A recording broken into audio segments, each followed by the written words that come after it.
Hi friends, வாங்க இன்றைக்கி நாங்கள் நேற்றுக்கு ஊருக்கு போயிட்டு கோயில் திருவிழா ஃப்ரெண்ட்ஸ். நாங்கள் அதனால தான் போயிருந்தோம். ஷார்ட்ஸில் பார்த்துருந்துருப்பீங்க. இப்போ அக்கா வீட்டுக்கு வந்து அவங்களாம் டிஃபன் சாப்பிட்டுட்டாங்க. நான் ஏகாதசிங்கிறதுனால நான் நேற்றுக்கு சாப்பிடலை. எல்லாம் சாப்பிட்டுட்டு அவங்க எல்லாம் கிளம்பிட்டு இருந்தாங்க. சரி, இதுதான் ஹாலு. இது நம்ம நேராக போனோன்னா சைடில் ஒரு பெட்ரூம் ஃப்ரெண்ட்ஸ். நான் வந்து சுவிட்ச் எங்கே இருக்குதுன்னு தெரியல, அதனால் அவங்க எல்லாம் பிஸியாக கிளம்பிட்டு இருந்தனால லைட் போடாமே எடுத்துட்டேன் ரூமு. இப்படியே நேராக வந்தோன்னா அடுப்படி ஃப்ரெண்ட்ஸ். ஒரு பெட்ரூமு, ஒரு ஹாலு, வெளி புழக்கம் நிறையா இருக்குது.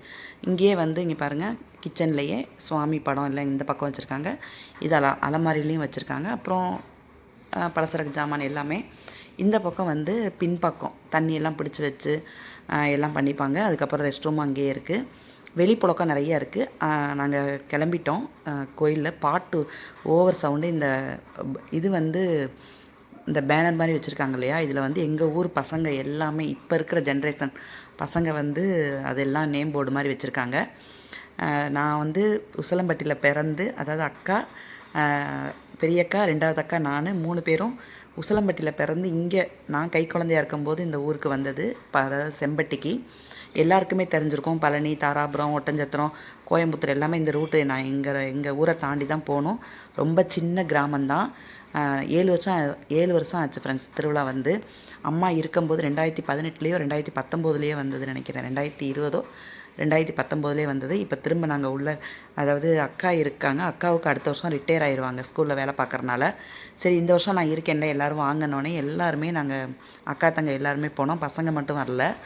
இப்படியே பேசிகிட்டே அவங்க அக்காவும் எனக்கு அடுத்த தங்கையும் பேசிகிட்டே போனாங்க. உள்ளே வந்தோடனே எங்களுக்கு ரொம்ப ஒரு மாதிரி, அக்கா இருக்காங்க, அம்மா ஸ்தானம் தான், ஆனாலும் அம்மா இல்லைங்கிற ஒரு சின்ன வருத்தம்லாம் இல்லை, பெரிய வருத்தம். கோயிலுக்கு திருவிழானாலே எல்லோரும் வாங்கன்னு சொல்லிட்டு சமைச்சு அவ்வளோ பிரியமாக இது பண்ணுவாங்க. நாங்கள் அப்படியே கோயிலுக்கு வந்துட்டோம். பாட்டு சவுண்டு அவ்வளோ சவுண்டாக இருக்குது ஃப்ரெண்ட்ஸ். அதனால தான் நான் வாய்ஸ் ஓவர் கொடுக்குறேன்.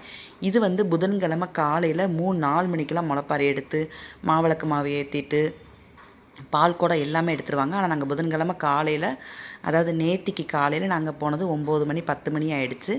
வந்து எல்லாமே முளைப்பாரிலாம் எடுத்து கோயிலில் வச்சுருப்பாங்க. இதை வந்து வியாழக்கிழமை நான் பேசிகிட்ருக்கேன் இல்லையா, அதாவது 28ஆம் தேதி அப்போ இன்றைக்கி தான் எல்லாமே அக்னி சட்டி எடுக்கிறது. நேத்திக்கு பொங்கல் வச்சுட்டாங்க, அக்னி சட்டி அப்புறம் முளைப்பாரிக்கு அரைக்கிறது எல்லாமே இன்றைக்கி தான் கரைப்பாங்க. நாங்கள் போயிட்டு ஒவ்வொருத்தரும் பேர் சொல்லி அர்ச்சனை பண்ணி எல்லாம் பண்ணிகிட்டு இருந்தோம். நானும் என் பிள்ளைங்க பேர் எங்கே போனாலுமே சில நேரம் வேண்டியிருக்கிற கோயிலில் சுவாமி பேருக்கே பண்ணிடுவேன். அப்புறம் மற்ற நேரம்லாம் இதெல்லாம் எப்போயோ 7 வருஷம் 6 வருஷம் ஆகிடுது இல்லையா திருவிழா வர. அதனால் என் பசங்க பேர், பேரன் பேத்தி பேர், மருமக பேர் எல்லாம், எனக்கு ராசியும் தெரியாது, நட்சத்திரமும் தெரியாது ஃப்ரெண்ட்ஸ். ஏன்னா அந்த காலத்தில் அம்மா 5 6 7 குழந்தைங்கிறனால தெரியலை, எழுதி வைக்கலை. அதனால் அர்ச்சனை பண்ணிவிட்டு ரொம்ப திருப்தியாக இருந்தது. என் ஃப்ரெண்ட்ஸ் சர்க்கிளில் அவங்கவுங்க ஏஜுக்கு இருப்பாங்க இல்லையா ஃப்ரெண்ட்ஸு, அவங்களெல்லாம் பார்த்துட்டு பொங்கல்லாம் வச்சுருந்தாங்க. நான் ஷார்ட்ஸில் போட்டிருப்பேன், ஆனால் பொங்கல் வைக்கும்போது நான் வந்து ஷார்ட்ஸாக எடுத்துருப்பேன்னு நினைக்கிறேன். அதை நான் பார்க்கணும் ஃப்ரெண்ட்ஸ். அப்படியே நாங்கள் அர்ச்சனைக்கும் கொடுத்துட்டு சுவாமியை மனசாக, அதாவது பதுகை காளியம்மன், இது வந்து சூலாயுதம் மட்டும்தான், உருவம் கிடையாது. இது வந்து கரகம்லாம் எடுத்து காலையிலேயே வச்சுட்டாங்க. 15 நாளாக திருவிழா நடந்துகிட்ருக்கோம். எல்லாம் கரகம் எடுத்து, இவர் தான் கரகம் எடுக்கிறவர் பூசாரி. தலைமுறையாக இவங்க தான் வந்துட்டுருக்காங்க. அதனால் அர்ச்சனைக்கும் கொடுத்துட்டு நல்ல மனசார சாமி கும்பிட்டு, ஒரு பெரிய வருத்தம், அம்மா அந்த ஊரில் இல்லையே அப்படின்றது தான் ரொம்ப கஷ்டமாக இருந்தது. சரி, ஓகே, ஏஜ் ஆகிடுச்சு, நம்ம அப்படி நினச்சிக்க வேண்டியதான் அப்படின்னு சொல்லிட்டு சுவாமியெல்லாம் நல்லா திருப்தியாக கும்பிட்டு எல்லாரையும் பார்த்துட்டு, அதுக்கு முன்னாடி அக்கா வந்துட்டாங்க. அர்ச்சனை பண்ணி முடித்தோன்னே அக்கா வந்து இவங்களுக்கெல்லாம் சமைச்சிட்டு இருந்தாங்க. அக்கா வந்து நீ சாப்பிடாதான், எனக்கு ரொம்ப கஷ்டமாக இருக்குது அப்படின்னாங்க. அதனாலலாம் ஒன்றும் இல்லை, நான் 2 ஏகாதசியாக இருக்கவே முடியல ஃப்ரெண்ட்ஸ். வெளியில் போயிட்டேன், மருமக வந்துட்டாங்களா, வெளியில் போயிட்டோம், அப்புறம் சென்னைக்கு போனோம். இந்த மாதிரி 2 ஏகாதசி இருக்கவே முடியல. இது வந்து அதிக ஏகாதசின்னு சொல்லுவாங்க. 3 வருஷத்துக்கு ஒரு தடவை வர ஏகாதசின்னு சொன்னாங்க.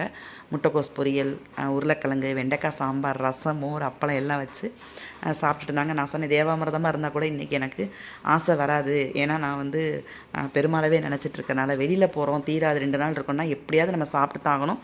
அதனால் அந்த 2 தடவை அந்த மாதிரி ஆயிடுச்சு ஃப்ரெண்ட்ஸ். அப்படியே சாப்பிட்டுட்டு எல்லாம் கொஞ்சம் நேரம் கதை பேசிவிட்டு, அம்மாவை பற்றி பேசிவிட்டு, அப்புறம் இந்த வருஷம்தான் நான் ஒரு வீடுன்னு இருக்க போய் தான் நீங்கள் எல்லாம் இங்கே வந்து தங்குறீங்க, நான் இல்லைன்னா வந்து தங்கவும் முடியாது இல்லையா அப்படின்னு அக்கா பேசிகிட்டு இருந்தாங்க.